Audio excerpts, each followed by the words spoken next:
Objetivo: diseñar un robot SCARA desde su estructura, características de los motores, etapas de reducción y de potencia, hasta su programación, instrumentación, control y cálculo de trayectorias.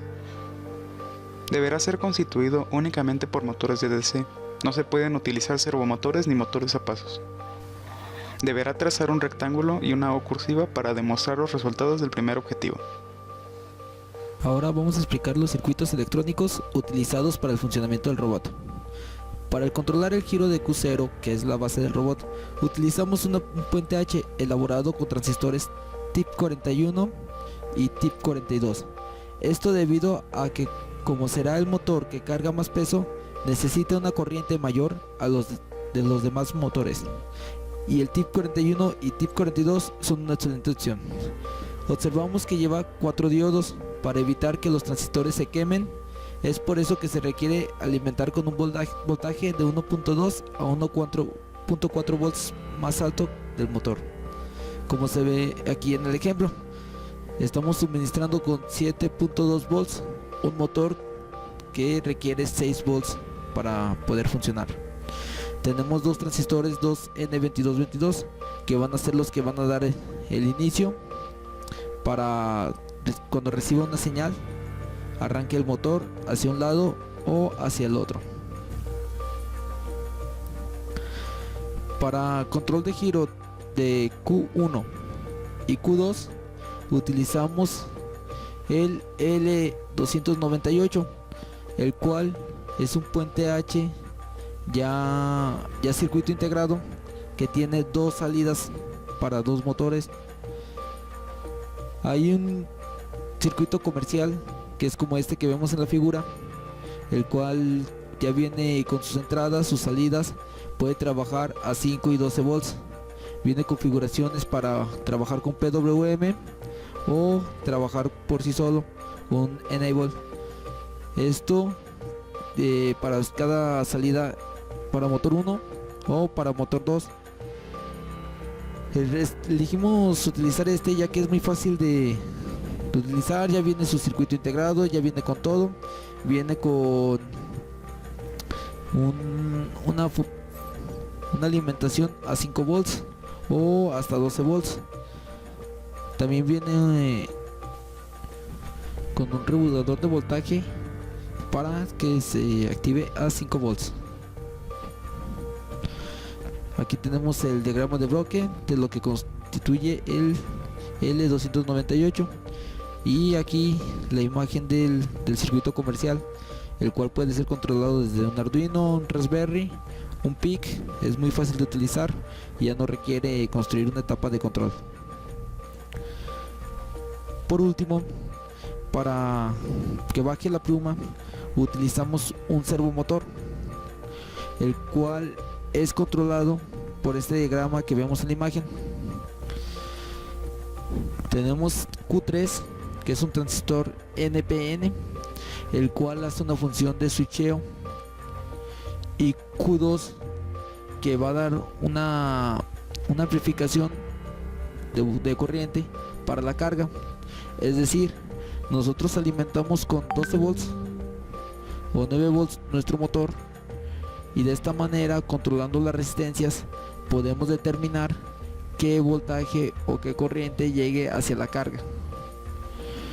Si nosotros ocupamos solo 4 volts, de esta manera con las resistencias lo podemos controlar.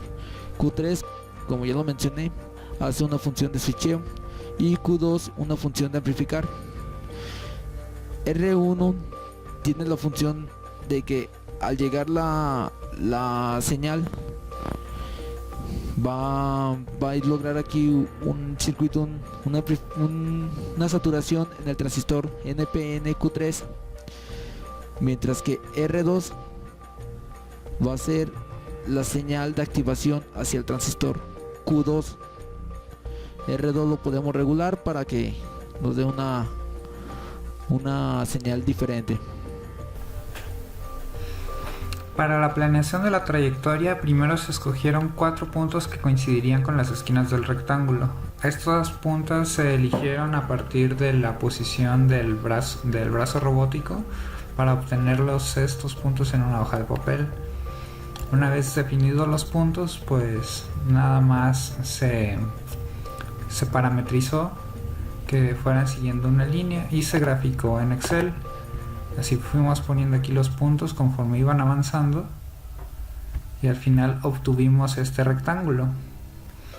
Después, una vez que ya teníamos el rectángulo, tuvimos que utilizar cinemática inversa para obtener los ángulos a partir de esto. Para eso utilizamos codo arriba y bueno, utilizamos el método geométrico. Este consiste nada más en aplicar ley de cosenos. Como ya se conoce el largo de los eslabones y la posición a la que se quiere llegar, nada más se aplica la fórmula y pues ya se obtiene el ángulo de aquí. Después se le añade el ángulo de acá, pues que es el de la posición, y ya tenemos el ángulo del primer eslabón. Para el ángulo del segundo eslabón, pues igual, ley de cosenos, se saca el ángulo que hay aquí y después menos 180 ya se obtiene el de aquí. Nada más que hay que tomar en cuenta que este ángulo es negativo al estar en sentido horario. Bueno, una vez que ya teníamos nuestras ecuaciones, acá las podemos ver, de cinemática inversa, pues ahora procedemos a seguir en Excel. Así ya calculamos la R, la θ, y a partir de esas, pues con las ecuaciones que mencioné hace rato, pues ya obtenemos Q1 y Q2. Después, bueno, Excel nos la arroja en radianes, nada más se convierte a grados y pues ya obtenemos ya los ángulos en grados. Para el Q3, pues es simplemente una tangente.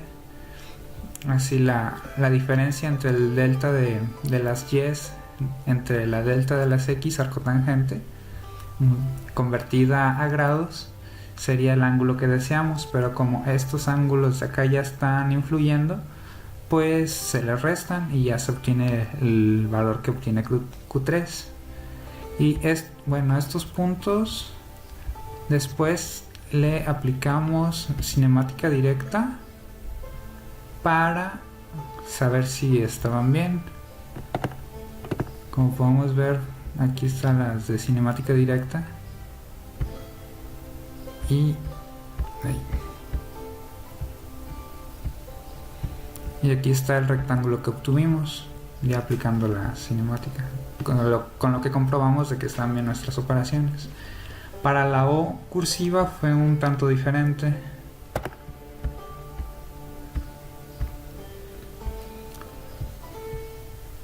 Para esta O cursiva tuvimos que hacer 4 líneas, 1, 2, 3, 4, y bueno, a partir de ciertos puntos que también así los elegimos al posicionar el brazo robótico,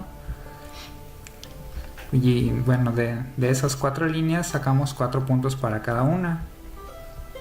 Estos 4 puntos los metimos en un solucionador de matrices para obtener los valores de la ecuación que definiría esto. Bueno, es una interpolación de grado 4 y ya nos da los valores que vendrían siendo, bueno, esta x1 por la x a la cúbica, esta por la x a la cuarta, esta por la x, esta es la constante, y así, y 4 veces. Y así obtuvimos las 4 líneas que definían la letra O cursiva. Nada más que había que tomar en cuenta de que teníamos que empezar siempre del lado izquierdo para llegar al derecho. Así como para esta curva, así se podría parecer que es del lado derecho al izquierdo, pero para poderla graficar es del lado izquierdo al derecho. Ya a la hora de pasarlas a Excel, ya ahora sí ya fueron del derecho al izquierdo. Y acá están las posiciones que obtuvimos. Y pues igual las graficamos para ver qué resultado nos daban. Y pues todo lo demás pues son las mismas operaciones. Obtenemos la θ, después obtenemos las q en grados, volvemos a obtener las x y lo volvemos a graficar, y pues sí nos dio lo mismo porque está basado en las mismas ecuaciones de cinemática de hace rato. Lo que a continuación se muestra es el diseño de nuestro robot de escara en CAD. el cual fue diseñado posteriormente de nuestro diseño en papel cascarón, el que se mostró anteriormente, y pasamos ahora a un diseño virtual en el cual tomamos en cuenta ahora sí consideraciones como lo son el diámetro de las placas, que se utilizarían en este caso acero o placa de acero, y algún material de aluminio. También se tomó en cuenta situaciones como de dónde se sostendrían nuestras placas. En este caso buscamos la forma más práctica, entonces elegimos perfil de media pulgada, con el cual se solda y se crea nuestra armadura o nuestro caparazón, el cual sostendrá nuestras placas y podremos colocar nuestros motores o nuestros sensores. Uno de los puntos importantes que se notan aquí es que nuestro diseño virtual es un poco distinto a nuestro diseño ya físico terminado, debido a que en nuestro diseño virtual, en este diseño de CAD, no se toman en cuenta o no se logran ver algunas de las situaciones al momento de estar desarrollando nuestro robot físicamente, como lo pueden ser que los motores no giren como deben de ser. Otro de los problemas es en el momento del armado, tal vez no se puedan apreciar algunas situaciones, como que al momento de armar ya no se pueda realizar este armado, por el hecho de que en nuestro dibujo de CAD podemos mover las piezas a nuestro gusto, pero en la vida real esto no es posible. Por tanto, este solo es un diseño en el cual nos basamos. Se conservan algunos elementos como son nuestros valeros axiales, que son estos de aquí, el valero axial para el primer brazo y el valero axial para nuestro segundo brazo. Otro de los puntos importantes que se toman para el desarrollo físicamente es que se pensó cómo sostener este motor de aquí tuviera un agarre de esta placa, que sería para nuestro primer brazo. Por tal se eligió colocar un hexágono para soldarlo a esta placa, y ese hexágono estuviera sujeto con un tornillo o un opresor y sujetara nuestro motor, para que de esta forma se unieran estas dos piezas, el motor se sujetara a nuestro brazo. También este valero no se tomó en cuenta debido a que, viéndolo físicamente, ese hexágono sube hasta la parte superior y se sujeta de otro tipo de valero, un rodamiento en el cual entra y se sujeta para también sujetar nuestro sensor, que es la parte más práctica que encontramos viéndolo físicamente, ya que este sensor no estorbaba y se podía ocultar fácilmente. Otro de los puntos importantes que se tomaron en cuenta es el momento de si soldar o atornillar las placas, estas placas de aquí. Se consideró que esta placa, las placas laterales y las placas frontales, tenían que soldarse. De hecho, se soldaron para evitar problemas de armado y desarmado. Las únicas placas que pueden desatornillarse son las de arriba, la de abajo y la trasera, para motivos de ensamblaje o modificaciones dentro de los cables o cualquier otra cosa que necesitemos, como lo es colocar nuestros motores.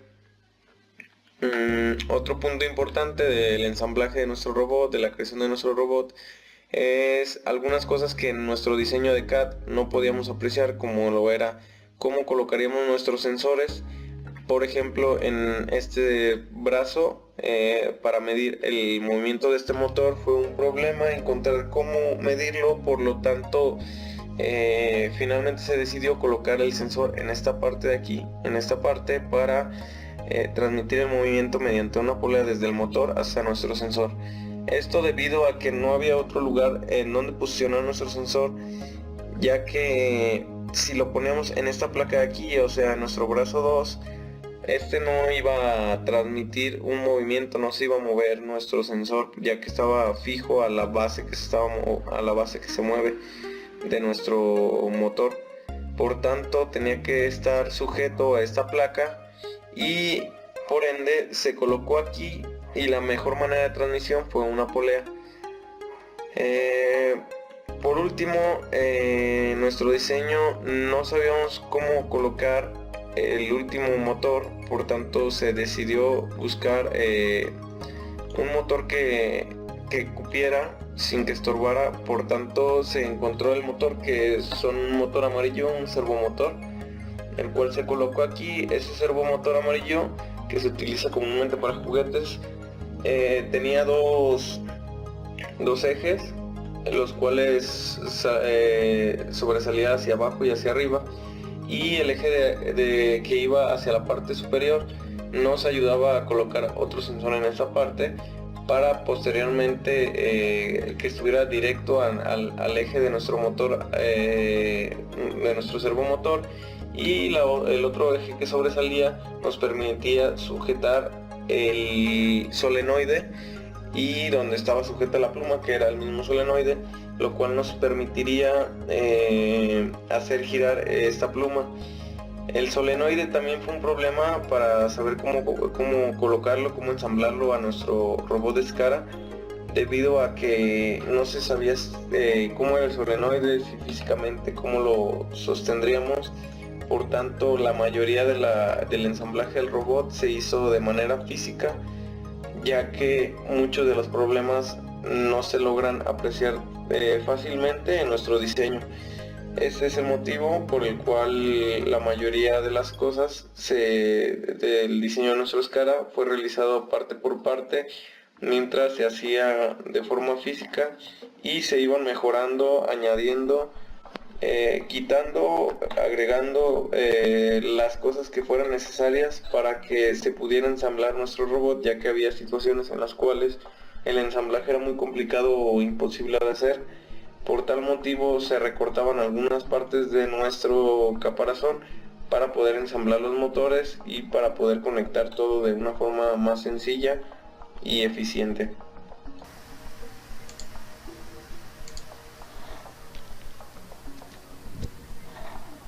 Para verificar que los ángulos que calculamos con la cinemática inversa fueran correctos, hicimos una simulación entre NX y Simulink. Aquí vamos a abrir el Simulink. Aquí tenemos ya la animación cargada para el rectángulo. Entonces estos son los ángulos que obtuvimos mediante cinemática inversa, según los valores de ángulo de rectángulo que queríamos. Valores cartesianos los convertimos a polares y luego de polares los convertimos a valores en Q1 y Q2. Entonces estos se subían a Simulink y de Simulink se cargaban a NX. Aquí se puede ver la animación del rectángulo.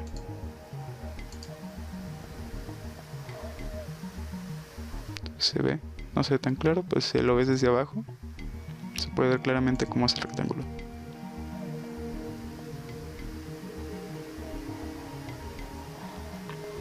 Entonces lo que hicimos básicamente fue tomar estos valores, tomar los valores de tiempo que queríamos. Entonces lo que hicimos fue tomar estos valores de ángulos, cargarlos a NX, a Simulink.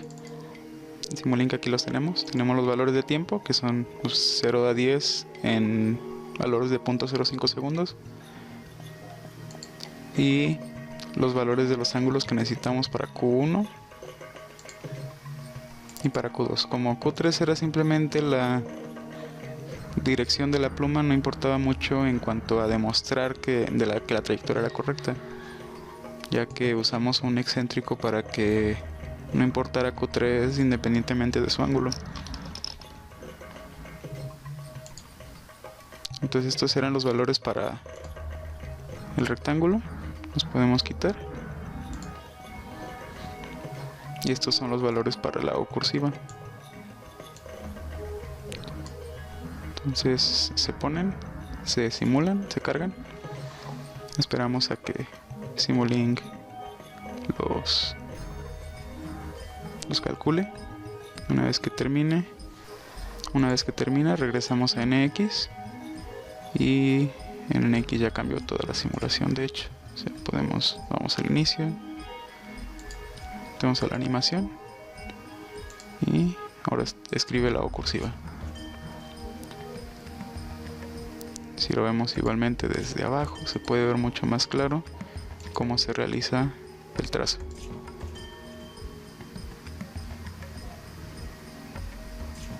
Se aprecia como baja, sube, vuelve a bajar y termina en la cola de la O. Para la programación del robot Skara,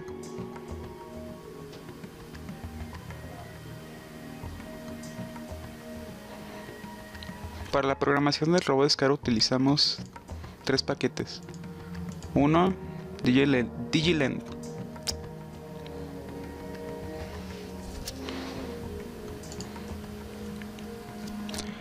Para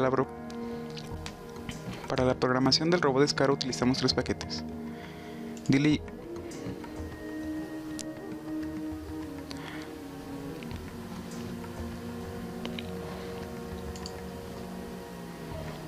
Para la programación del robot Skara utilizamos 3 paquetes.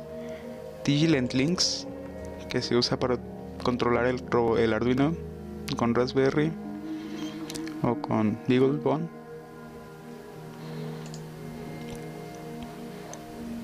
Para la programación del robot Skara utilizamos 3 paquetes. Fue DigiLend Links, que es para programar, para comunicar más bien LabVIEW con Arduino y con Raspberry. En este caso fue con Arduino, un Arduino 1.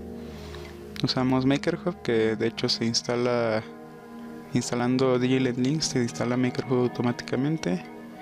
Y en todo caso, si no quieres utilizar estos, puedes usar la interfaz default de LabVIEW para Arduino, que es esta. Y bueno, nuestro programa consta de diferentes módulos, como pueden ver. Aquí se leen los grados que está leyendo el sensor. La primera junta, la segunda junta y la tercera junta. Luego de este lado se ve el ángulo que necesita actualmente, el ángulo que tiene y el error.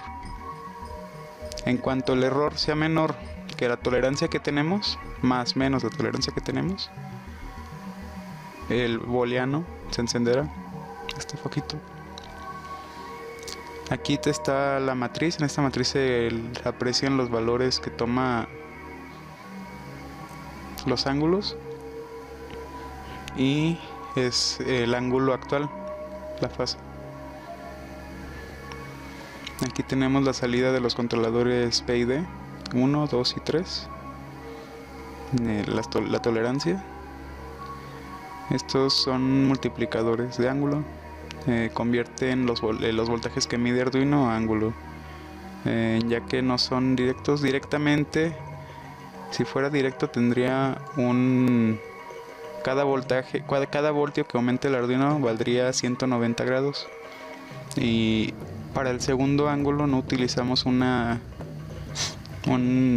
conexión directa entre el sensor y el ángulo. Tuvimos que usar una banda para transmitir el movimiento, que de lo contrario sería muy difícil haberlo conectado. Y la banda no era 1:1, daba más o menos una razón de 1 a 240, aumentaba un poco. Entonces aquí también tenemos las ganancias del primer PID y del segundo PID. Como el tercer PID era únicamente la orientación de la pluma, no importaba mucho, así que ese no era tan importante controlarlo en vivo, que esto se podía modificar en directo mientras funcionaba el robot. Y aquí tenemos el modo manual. Aquí se podía activar mediante PWM, subía y bajaba. y se activaba el primer, segundo y tercer junta, y se activaba la entre comillas cuarta junta, que hacía que subiera y bajara la pluma. Este también sirve como el botón de inicio para más adelante.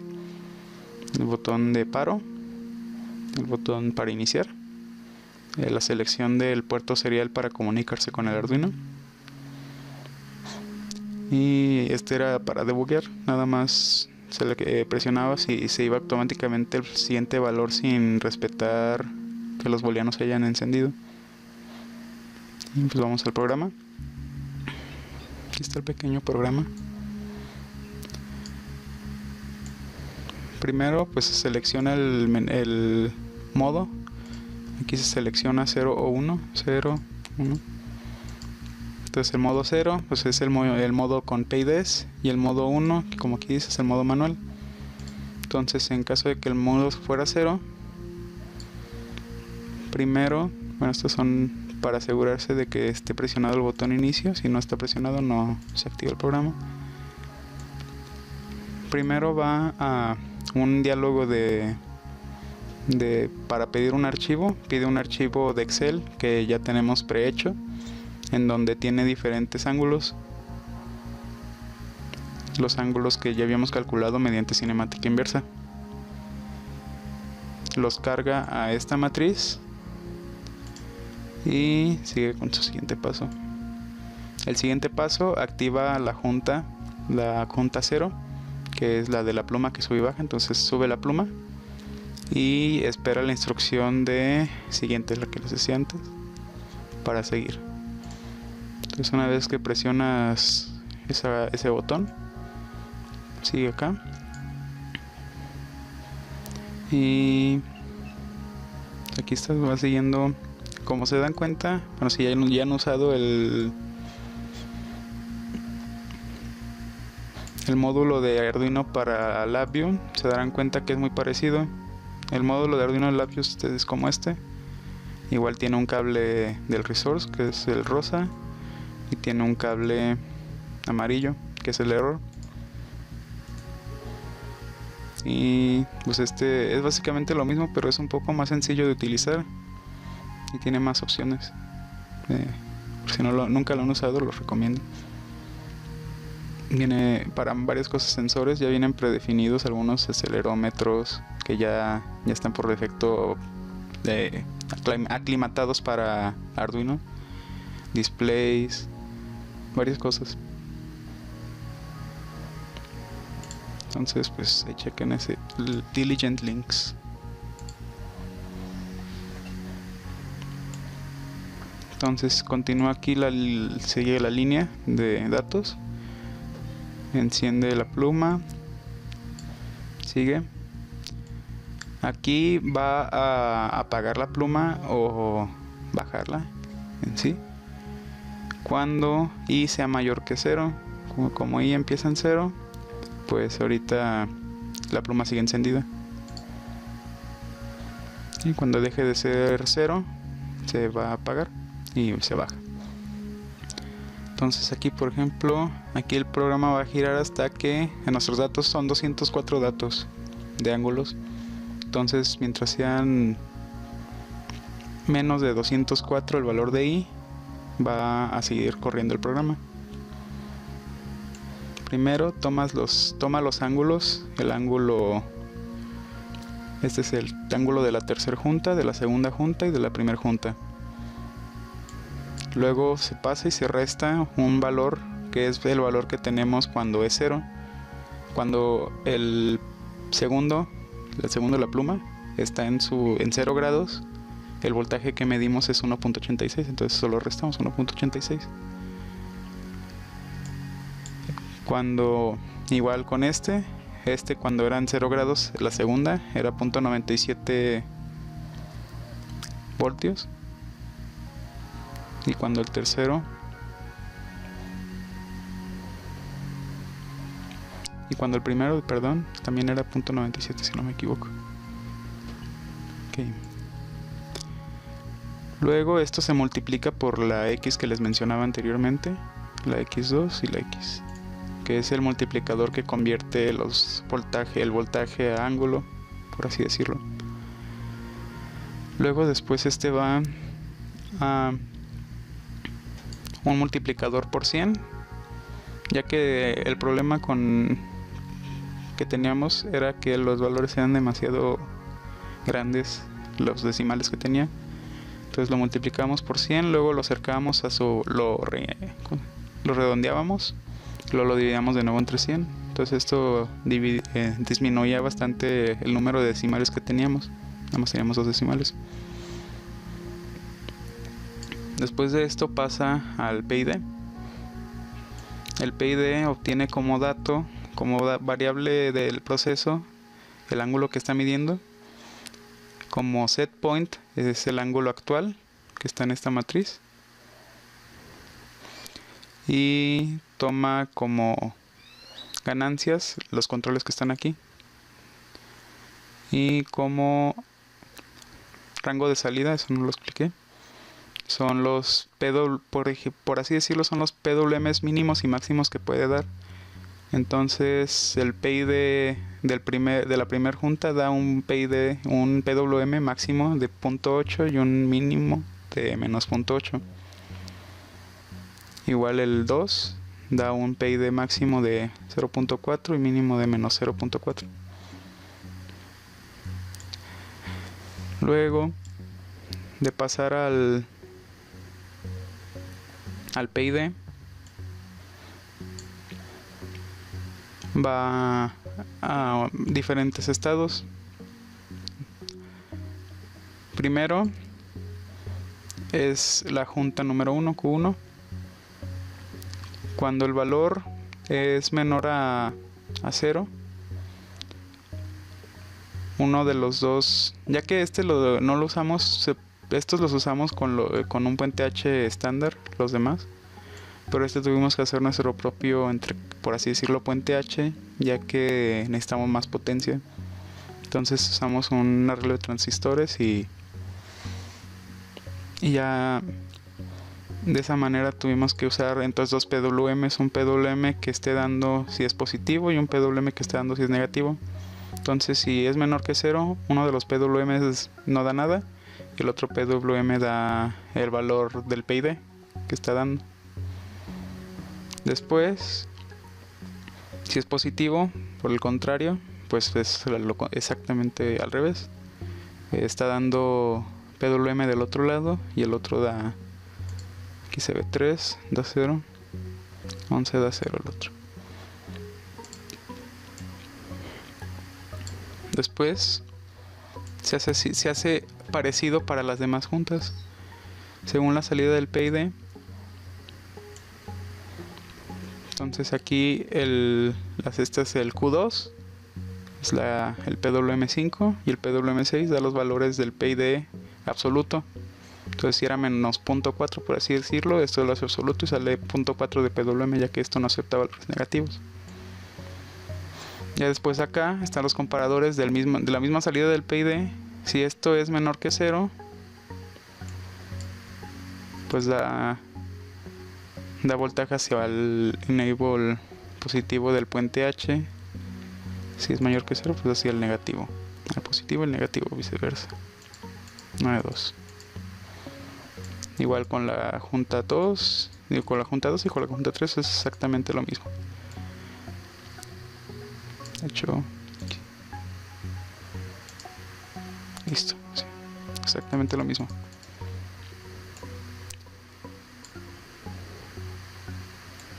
Una vez que llega a los valores deseados, son los booleanos. Una vez que todos estos son positivos, hace que la i avance un valor.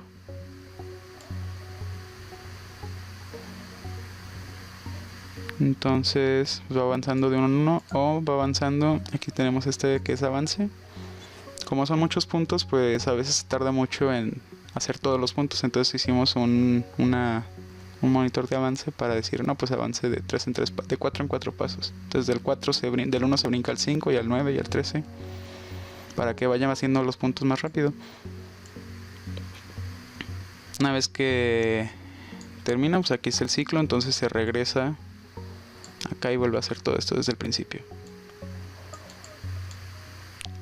Una vez que termina, pues se regresa y te vuelve a pedir un archivo.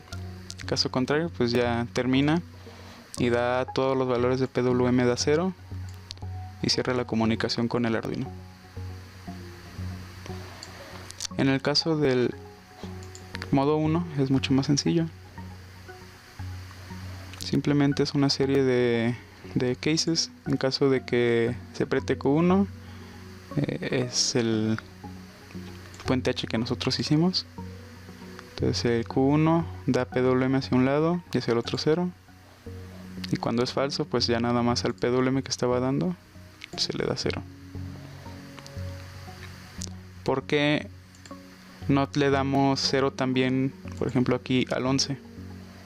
Bueno, pues porque puede que tal vez no estemos presionando más Q1, pero estemos presionando menos Q1. Y el estar haciendo que esto, el 11 sea 0 y aquí el 11 de PWM va a hacer que vibre el motor.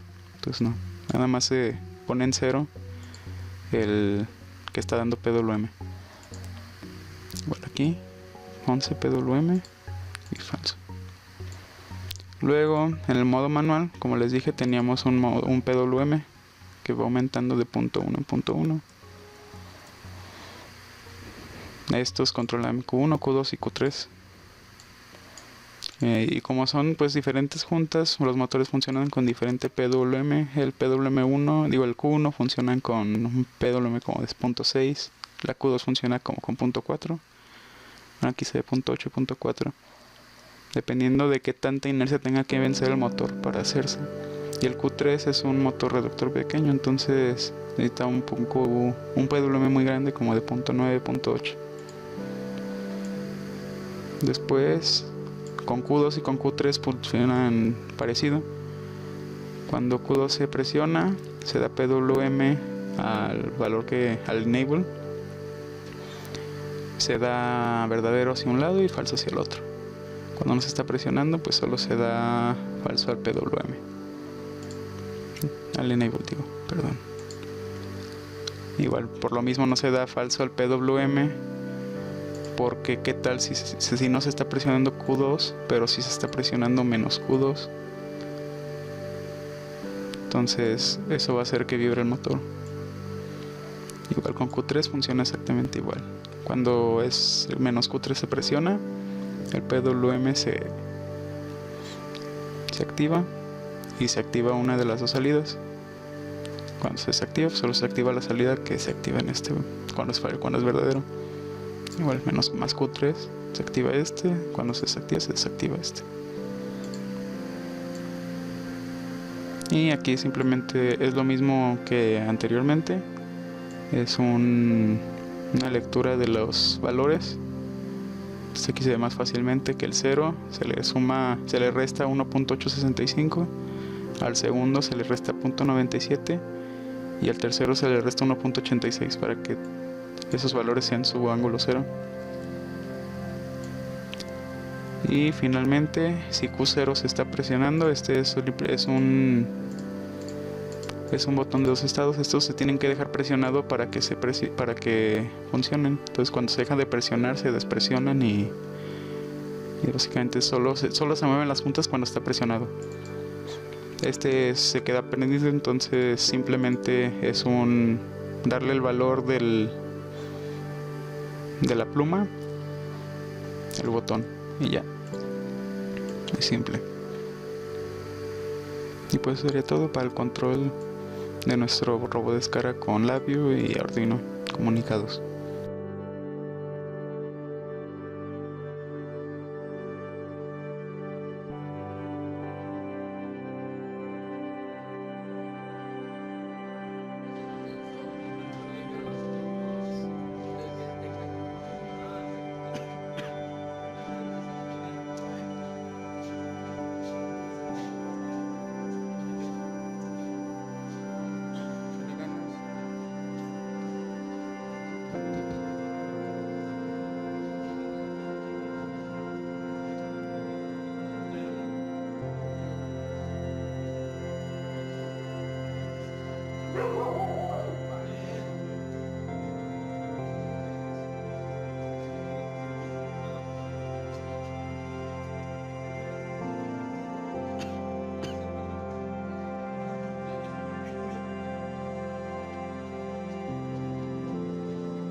Entonces, ¿por qué no funcionó como esperábamos?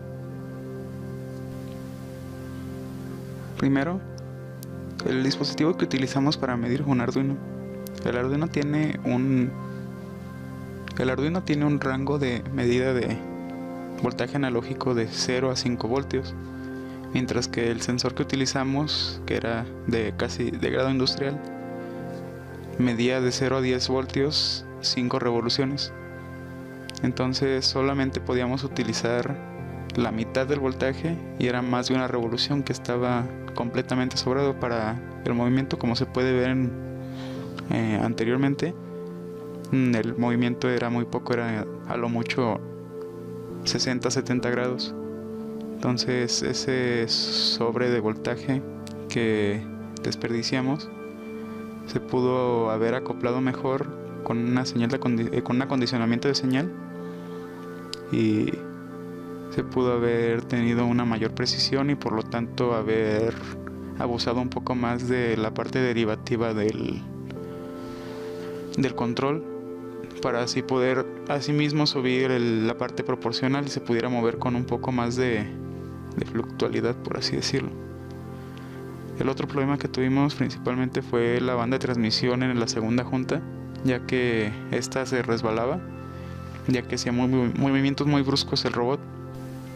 Entonces esto hacía que los giros o las mediciones que hacían después de girar, más bien, las mediciones no eran 100% precisas, no eran fiables como los otros. Los otros estaba el sensor acoplado directamente al motor, así que no había forma de que hubiera un fallo en la lectura.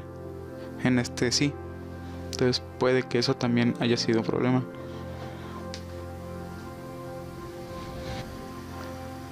En conclusión, los objetivos se cumplieron parcialmente. A pesar de que el robot no funcionó como debía, muchos de los problemas que tuvimos fueron debido a faltas de recursos y límites tecnológicos.